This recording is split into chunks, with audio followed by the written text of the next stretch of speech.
Hello students, आज के इस वीडियो में हम लोग बात करेंगे यूटिलिटी की। ये यूटिलिटी क्या होता है। तो सबसे पहले आप लोग ये समझ लें कि यूटिलिटी शब्द को हिंदी में तुष्टिगुण कहा जाता है, और जिसको थोड़ा सरल भाषा में अगर हम लोग समझने की कोशिश करें तो यूटिलिटी को हम इम्पॉर्टेंस कह सकते हैं और तुष्टिगुण को उपयोगिता के नाम से जान सकते हैं। सबसे पहले तो आप लोग ये अच्छे से समझ लें कि साधारण शब्दों में जो उपयोगिता शब्द का अर्थ होता है उससे भिन्न होता है, यानी उससे अलग अर्थ होता है इकोनॉमिक्स में, यानी अर्थशास्त्र की भाषा में।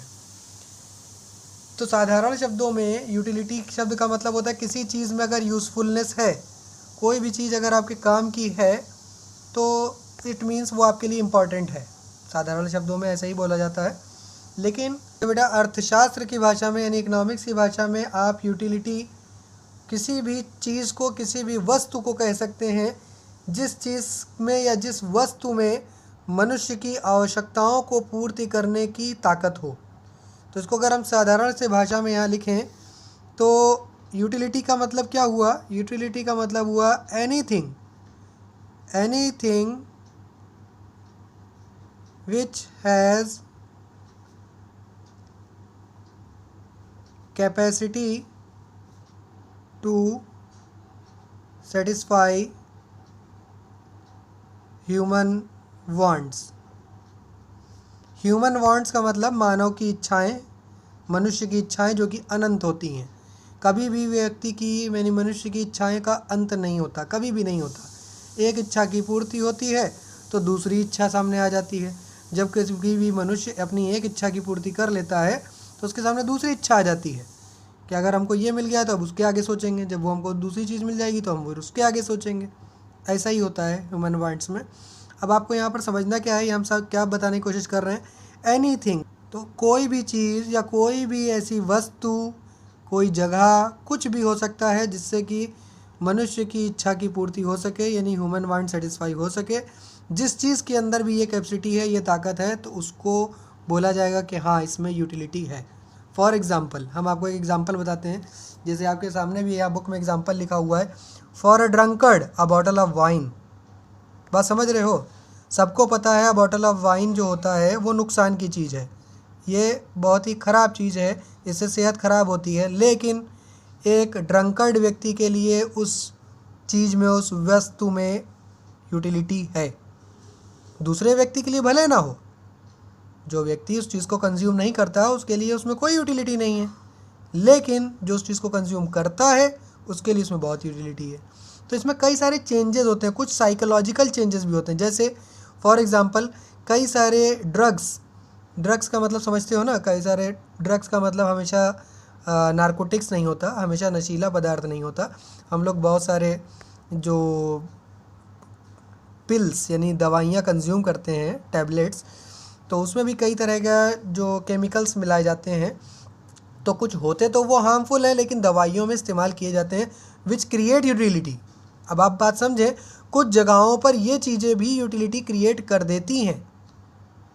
जैसे कि आपने यहाँ पर हमने आपको बताया कि कोई भी चीज़, कोई भी ऐसी चीज़ हो जो व्यक्ति की इच्छा को पूर्ति कर सकती हो, उस चीज़ में यूटिलिटी है। और जो कोई व्यक्ति की इच्छा को पूर्ति ना कर सके तो वो जितनी भी महंगी हो, जितनी भी दिखने में अच्छी लगती हो, उस चीज़ के अंदर, उस वस्तु के अंदर उस व्यक्ति के लिए कोई यूटिलिटी यानी इम्पॉर्टेंस नहीं है। इसी चीज़ को यहाँ पर हिंदी में भी बताया गया है। तुष्टिगुण क्या है? मानवीय आवश्यकता यानी मनुष्य की आवश्यकताओं को संतुष्ट करने की क्षमता है। अगर किसी भी चीज़ में मनुष्य की यानी मानव की आवश्यकता यानी कि वांट्स को संतुष्ट करना यानी सेटिस्फाई करने की क्षमता है, कैपेसिटी है, तो उसमें यूटिलिटी है यानी तुष्टिगुण है। और किसी भी चीज़ में अगर ये यूटिलिटी नहीं है, तुष्टिगुण नहीं। अब इसके बाद हम लोग बात करते हैं टाइप्स ऑफ यूटिलिटी या काइंड्स ऑफ यूटिलिटी आप कह सकते हैं, तुष्टिगुण या उपयोगिता के प्रकार। दो प्रकार के बारे में हम लोग यहाँ बात करेंगे। एक है मार्जिनल यूटिलिटी जिसको हिंदी में कहते हैं सीमांत तुष्टिगुण। दूसरा है टोटल यूटिलिटी जिसको हिंदी में कहते हैं कुल तुष्टिगुण। पहले आप लोग इसके मीनिंग को यानी अर्थ को अच्छे से समझ लें।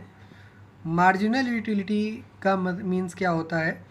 इसमें आपको ये समझना है कि जब कोई भी व्यक्ति किसी चीज़ को कंज्यूम करता है, उस वस्तु का उपभोग करता है, तो उस वस्तु से, उस चीज़ से उसको उस समय पर जो सेटिस्फैक्शन मिल रहा है, उस सेटिस्फैक्शन को अगर हम लोग नंबर्स में लिख सकें तो वो जो नंबर होंगे वो कहलाएंगे मार्जिनल यूटिलिटी। ध्यान रखना है, ये नंबर बदल सकते हैं।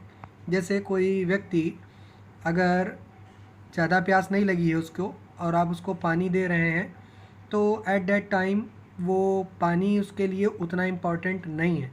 लेकिन कोई व्यक्ति बहुत समय से प्यासा है तो आप उसको उस समय पर पानी दे रहे हैं तो उस समय पर उस व्यक्ति के लिए उस पानी की बहुत ज़्यादा यूटिलिटी है, बहुत ज़्यादा इम्पॉर्टेंस है। तो आपको ये बात समझनी है कि मार्जिनल यूटिलिटी जो होती है वो हर यूनिट पर, प्रत्येक उपभोग की सामग्री पर बदलती रहती है। हर एक व्यक्ति के लिए बदलती रहती है, घटती भी रहती है, बढ़ती भी रहती है। मोस्ट ऑफ द टाइम ये घटती है। अब इसके बारे में आपको बताएंगे डिटेल में अच्छे से। टोटल यूटिलिटी क्या होती है? Total utility marginal and again marginal and again marginal, सीमांत का उपयोग कई बार करते हैं तो उसका टोटल किया जाता है। जैसे अगर किसी एक व्यक्ति ने एक रोटी खाई तो एक रोटी खाने से उसको जो सेटिस्फैक्शन प्राप्त हुआ, अगर हम उसको नंबर में लिख सकें तो वो हुआ मार्जिनल। फिर वो दूसरी रोटी खाएगा तो दूसरी रोटी से भी उसको जो सेटिस्फैक्शन मिलेगा वो हुई दूसरी की मार्जिनल यूटिलिटी। लेकिन वो दोनों रोटी गई तो एक ही व्यक्ति के पेट में, तो एट दैट टाइम अगर दोनों रोटी को खा लेने के बाद टोटल उसको कितनी सेटिस्फैक्शन प्राप्त हुआ, अगर वो दोनों ही यूटिलिटीज़ को हम अगर जोड़ दें, पहले वाली मार्जिनल यूटिलिटी और दूसरी वाले को जोड़ दें, तो वो कहलाएगी टोटल यूटिलिटी, कुल तुष्टि। एक और ज़रूरी बात यहाँ पर आपको समझनी है कि मार्जिनल यूटिलिटी 3 प्रकार की यहाँ पर होती है। ये हमने बनाया है प्लस, ये है ज़ीरो और ये है माइनस। इसका क्या मीनिंग है यहाँ पर ज़रा अच्छे से समझ लें।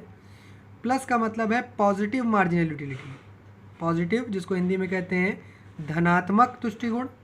दूसरा है ज़ीरो बना हुआ है, ज़ीरो को बोलते हैं ज़ीरो मार्जिनल यूटिलिटी या ज़ीरो यूटिलिटी, इसको हिंदी में कहते हैं शून्यात्मक तुष्टिगुण। और तीसरा और आखिरी है इसमें माइनस बना हुआ है, इसको निगेटिव यूटिलिटी या निगेटिव मार्जिनल यूटिलिटी कहते हैं, जिसको हिंदी में कहते हैं ऋणात्मक तुष्टिगुण। देखिए बेटा, अब इसके बाद हम लोग बात करते हैं relationship between marginal and total utility, यानी मार्जिनल यूटिलिटी और टोटल यूटिलिटी में आपस में क्या समानता है या क्या अंतर है। तो आपके सामने एक चार्ट बना हुआ है, सेम ऐसा ही चार्ट हिंदी मीडियम में बुक में भी बना है, तो दोनों ही बच्चे अच्छे से समझ सकते हैं। सेम चार्ट है, दोनों में कोई फ़र्क नहीं है, कोई भी डिफरेंस नहीं है दोनों में। तो अब यहाँ देखें, यहाँ एक एग्ज़ाम्पल लिया गया है।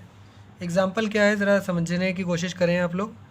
बोला यह गया है कि अगर कोई व्यक्ति कंज्यूम करता है चपाती को, अगर कोई भी व्यक्ति चपाती यानी रोटी को, अब इसको चपाती आप लिखें, आप ब्रेड लिख लें, आप इसमें कोई भी ऑरेंज लिख लें, कोई भी खाने पीने की कोई भी चीज़ लिख सकते हैं आप। तो फर्स्ट यूनिट जब कोई व्यक्ति कंज्यूम करता है तो उसमें उसको सबसे ज़्यादा यूटिलिटी मिलती है। फॉर एग्ज़ाम्पल, अगर कोई व्यक्ति भूखा है तो शायद वो पहली रोटी के लिए सबसे ज़्यादा रुपए देने को तैयार हो जाएगा, लेकिन अगली रोटी के लिए वो शायद उतने रुपए देने को तैयार नहीं होगा। देखो, ये प्रैक्टिकल बात नहीं होती है, आप इस बात को दिल से ना लगा लें कि ऐसा कहीं दुकान में थोड़ी ना होता है, पहली रोटी महंगी मिलती है दूसरी रोटी सस्ती मिलती है, ऐसा नहीं होता। ये सिर्फ़ एक व्यक्ति के माइंड के अंदर चलने वाली चीज़ है, ये सिर्फ़ एक सोच है। व्यक्ति बैठा हुआ है भूखा, अब वो सामने सोच रहा है कि ये रोटी हमको अगर ये 40 रुपये में भी दे देगा तो हम ख़रीद लेंगे क्योंकि बहुत भूख लग रही है। तो ये हुई पहली मार्जिनल यूटिलिटी 40। लेकिन अब पहली रोटी जो कि वो खा चुका है, तो अगली रोटी के लिए अब उसको उतनी तेज़ भूख थोड़ी ना लगी जितनी पहले लगी थी। तो अगली रोटी के लिए वो अगर दुकानदार उससे 30 रुपये तक मांगे तो वो दे देगा, इससे ज़्यादा के लिए शायद वो नहीं देगा। बात समझ में आ रही है? तो इस तरह से प्रत्येक यूनिट का कंजम्पशन करते करते उसके नज़र में उस रोटी की इम्पोर्टेंस धीरे धीरे कम होने लगती है। जिस रोटी की इम्पोर्टेंस कुछ देर पहले बहुत ज़्यादा थी उसकी नज़र में, उस रोटी की इम्पोर्टेंस थोड़ी ही देर में कम हो गई और 5वीं रोटी पे ध्यान दें, 5वीं रोटी पर पहुंच के 0 हो गई। इसका मतलब ये हुआ कि अब उसका पेट भर चुका है, अब रोटी की इम्पोर्टेंस उसके लिए कितनी है? 0। फ्री में भी अगर दुकान वाला देगा तो भी नहीं खरीदेगा, फ्री में भी दुकान वाला दे रहा है तो भी नहीं खरीदेगा। क्यों? क्योंकि अब उसका पेट भर चुका है, इससे ज़्यादा कंज्यूम करेगा तो नुकसान होगा।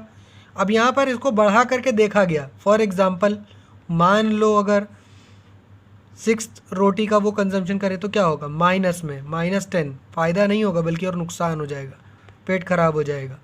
और यूनिट कंज्यूम करे तो और माइनस में चला जाएगा, तो -10 फिर -20। अब इसी चीज़ को आपको समझना है, यहीं से पॉजिटिव, ज़ीरो और निगेटिव जो हम बात कर रहे थे आपको क्वेश्चन समझाते समय, मार्जिनल के सामने हमने 3 एरो बनाए थे, एक प्लस, एक ज़ीरो, एक माइनस, वो इसी के लिए था। जब तक यूनिट का कंजम्पशन प्लस में हो रहा है, प्लस का मतलब जब तक किसी भी व्यक्ति को यूटिलिटी मिल रही है, चाहे जितनी भी मिल रही हो, कम मिल रही है, ज़्यादा मिल रही है, तब तक वो पॉजिटिव कहलाएगी। जब वो ज़ीरो पर पहुंच जाएगा तो वो कहलाएगी ज़ीरो मार्जिनल, और उसके बाद जब वो माइनस में जाना शुरू हो जाएगा तो वो कहलाएगी निगेटिव यूटिलिटी। ये चीज़ आपको अच्छे से समझनी है। सबसे पहले पॉजिटिव स्टार्ट होगी, पॉजिटिव से वो ज़ीरो की तरफ जाएगी और ज़ीरो के बाद निगेटिव स्टार्ट होगी। अब यहीं से आप टोटल यूटिलिटी को अच्छे से समझ सकते हैं। टोटल यूटिलिटी कैसे बनती है, पहली यूनिट्स को कंज्यूम करने से 40 यूटिलिटी मिली, यानी 40 रुपये की इंपॉर्टेंस मिली, तो पहले टोटल में आ गया 40। फिर अगली यूनिट से कितनी यूटिलिटी मिली, 30 उसी में ऐड कर दो 40 में, 70 हो गया। फिर थर्ड यूनिट से कितनी यूटिलिटी मिली, 20, तो 70 में 20 ऐड कर दिया, 90 हो गया। 10 उसमें और आ गया, फोर्थ यूनिट के बाद 10 की यूटिलिटी और मिल गई, तो 100 हो गया। उसके बाद ज़ीरो मीन्स कोई एडिशन नहीं, कोई सब्ट्रैक्शन नहीं, तो 100 था, फिर 100 ही रहेगा। 6 यूनिट के बाद माइनस हो गया 10, तो 100 में 10 माइनस हो जाएगा, 90 हो जाएगा। 100 में से 20 माइनस हो जाएगा, 70 हो जाएगा। अब ज़रा ध्यान से देखें, यहाँ से लेकर 40 से लेकर 100 तक ये बढ़ रहा था, इसको इंक्रीजिंग ट्रेंड बोलते हैं, बढ़ता हुआ। यहाँ पर ये रुका, इसको कांस्टेंट बोलते हैं, यानी कि जा कर के एक जगह रुक जाने वाला। और उसके बाद ये देखो नीचे घट रहा है, नीचे की ओर जा रहा है, इसको डिमिनिशिंग बोलते हैं, घटना। अब इसको हम लोग ग्राफ पे रिप्रेजेंट करेंगे, तो ज़रा समझो इसको ग्राफ पे किस तरह से बनाया जा सकता है। अब ये है आपके सामने एक ग्राफ, हमने यहाँ कॉलम बनाए हैं। ये लाइन जो आपकी हॉरिजॉन्टल लाइन कहलाती है, ये आपकी एक्स एक्सिस कहलाती है, और ये लाइन कहलाती है वाई एक्सिस। इधर से ज़ीरो स्टार्ट होता है, ज़ीरो से हमने यहाँ पर इस यूनिट पर हमने चपातीज़ ले रखी हैं, पहली यूनिट चपाती की, दूसरी, तीसरी, चौथी, पाँचवीं, इस तरह से ले रखी है। और इधर हमने यूटिलिटी को नंबर्स में दे रखा है, 0, 10, 20, 30, 40। और इधर की तरफ y प्लस होता है, इधर की तरफ x प्लस होता है, लेकिन ध्यान रखना x अगर इधर चला जाए पीछे की तरफ तो इधर x माइनस हो जाएगा, और y जिस तरह से ऊपर प्लस होता है और अगर यहाँ से नीचे चला जाए तो y माइनस हो जाता है। ठीक है, तो x एक्सिस और y एक्सिस दोनों को आपने देखा, इधर y लिखा है हमने, ये y डैश है, यानी कि माइनस में है y। अब आप इस ग्राफ को किस तरह से रिप्रेजेंट करेंगे, ज़रा इसको ध्यान से समझें कि इस डॉट को किस तरह से लिखते हैं। सबसे पहले आप यहाँ पर देखते जाएंगे कि फर्स्ट यूनिट के सामने कितनी यूटिलिटी मिली, 40, सेकंड के सामने 30, थर्ड के सामने 20, इस तरह से डॉट लगाते जाएंगे। कैसे डॉट लगेंगे ज़रा ध्यान से समझें। फर्स्ट यूनिट के सामने आप 40 के सामने डॉट लगाएंगे, यहाँ 40 के सामने। सेकेंड यूनिट के सामने आप 30 के सामने डॉट लगाएंगे। थर्ड यूनिट के सामने आप 20 के सामने डॉट लगाएंगे, जैसे कि आपके चार्ट में कहा गया है। फोर्थ यूनिट के सामने 10 के सामने डॉट लगाएंगे, ये 10 के सामने। फिफ्थ यूनिट पर 0 है, तो ध्यान रखना है फिफ्थ यूनिट पर 0 का मतलब क्या हुआ, इसी लाइन पे डॉट लगेगा। और सिक्स्थ यूनिट पर -10 है, तो -10 नीचे आ जाएगा, ये देखो यहाँ पर डॉट लगेगा। फिर सेवन्थ यूनिट में -20 है, फिर यहाँ पर डॉट लगेगा। 7 यूनिट तक ही आपके क्वेश्चन में बोला गया है, 7 यूनिट तक के यूनिट का कंजम्पशन आपके क्वेश्चन में समझाया गया है। तो अब अगर इसके आगे बनाया जाए तो वो कैसे बनेगा हम आपको बता रहे हैं। पहले तो इस लाइन को, इन सारे डॉट्स को एक स्केल से रख कर एक लाइन बना लेंगे, इन सारे डॉट्स को आपस में मिला लेंगे, और वो जो लाइन बनेगी वो लाइन किसके लिए कहलाएगी, वो लाइन कहलाएगी मार्जिनल यूटिलिटी। अब देखें आप लोग यहाँ पर, तो हमने इन सारे डॉट्स को आपस में मिला लिया, यहाँ से स्टार्ट किया और यहाँ तक, जहाँ तक अभी हमने डॉट लिए थे, ये सारे डॉट्स को आपस में मिला लिया, और ये लाइन जो बनी है ये लाइन कहलाएगी मार्जिनल यूटिलिटी। अब बात करते हैं टोटल यूटिलिटी की। तो टोटल यूटिलिटी के लिए ये नंबर्स चाहिए हमको, ये जो यहाँ पर लिखे हुए हैं साइड में। तो 1 के सामने 40 आएगा, फिर 2 के सामने 70, 3 के सामने 90, 4 के सामने 100, 5 के सामने 100, फिर 6 के सामने 90 और 7 के सामने 70। इसको किस तरह से रिप्रेजेंट करेंगे ज़रा ध्यान से समझें। 1 के सामने डॉट लगाएंगे 40 पर, 2 के सामने डॉट लगेगा। अब ज़रा ध्यान रखना, हो सके तो स्केल का यूज़ कर लेना, स्केल को इस तरह से रखना ताकि बिल्कुल 70 के सामने यहाँ पर 70 पे डॉट लगे। तो 2 के सामने हमने यहाँ 70 पे डॉट लगाया। फिर 3 के सामने डॉट आएगा 90 पर, 3 के सामने ये 90 पे डॉट आया। फिर 4 के सामने डॉट आएगा 100 पर, 4 के सामने ये 100 पर। 5 के सामने भी 100 पर। 6 के सामने डॉट आएगा 90 पर। और 7 के सामने लास्ट डॉट होगा 70 पर। फिर इनको आपस में मिला देंगे। ये जो डॉट हैं, ये डॉट हमेशा इतने डार्क होने चाहिए कि लाइन बनने के बाद भी डॉट दिखें। आप ध्यान से देख पा रहे होंगे कि हमने लाइन बना दी है, उसके बाद भी डॉट दिख रहे हैं थोड़े थोड़े। इतने भी मोटे डॉट मत बना देना कि वो एक जगह से दूसरी जगह चले जाएं, या इतने भी हल्के मत बनाना कि लाइन बनने के बाद डॉट दिखे ही ना।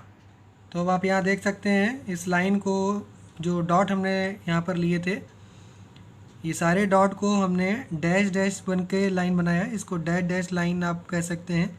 तो ये जो डैश डैश लाइन है, ये यहाँ पर मैच करती हुई यहाँ से यहाँ तक जा रही है। और जितने भी डॉट हैं आपको साफ दिख रहे होंगे, डॉट को हमने थोड़ा डार्क कर दिया है। और ये लाइन कहलाएगी टोटल यूटिलिटी की। हमेशा याद रखना, जिस तरह से ये एक स्ट्रेट लाइन है, यहाँ कोई डॉट डॉट नहीं है, ये मार्जिनल यूटिलिटी की लाइन है और टोटल यूटिलिटी की लाइन डॉट डॉट में है। या तो आपका डायग्राम इतना कलरफुल हो कि ये आप अलग कलर से बना रहे हो और ये अलग कलर से बना रहे हो, तब तो ठीक है। अदरवाइज़ आपको दोनों लाइनें अलग अलग दिखाने के लिए ये काम करना पड़ेगा। इसको सिंपल लाइन में बनाओ और इसको डॉट डॉट लाइन में बनाओ। तो ये पूरा का पूरा आपके सामने एक ग्राफ बनकर तैयार है। और ये ग्राफ हमने इस चार्ट की हेल्प से बनाया है। ये चार्ट आपके सामने है। यही चार्ट सेम यहाँ हिंदी में भी था, तो यही चार्ट आपके सामने इंग्लिश में भी था। उम्मीद है आप सब लोगों को ये बात अच्छे से समझ में आ गई होगी। यहाँ पर सेम ही हिंदी मीडियम के लिए और बिल्कुल सेम इंग्लिश मीडियम के लिए, दोनों में कोई भी अंतर नहीं है। यूटिलिटी की जगह पर हिंदी मीडियम वाले तुष्टि गुण लिख लेंगे, चपाती की जगह पर यहाँ पर रोटी की इकाई लिख लेंगे, मार्जिनल यूटिलिटी की जगह पर सीमांत उपयोगिता लिख लेंगे, और टोटल यूटिलिटी की जगह पर कुल उपयोगिता या कुल तुष्टि गुण लिख लेंगे। ठीक है, तो ये सारा का सारा क्वेश्चन आपका ये कंप्लीट हुआ कि जिससे आपको ये समझ में आ जाए कि टोटल यूटिलिटी में और मार्जिनल यूटिलिटी में क्या डिफरेंस होता है और दोनों में क्या रिलेशन है। उम्मीद है कि आप सब लोगों को ये बात अच्छे से समझ में आ गई होगी। अगर आप लोगों को ये बात अच्छे से समझ में आई हो और आपके कोई भी डाउट क्लियर हुए हों तो वीडियो को लाइक करें।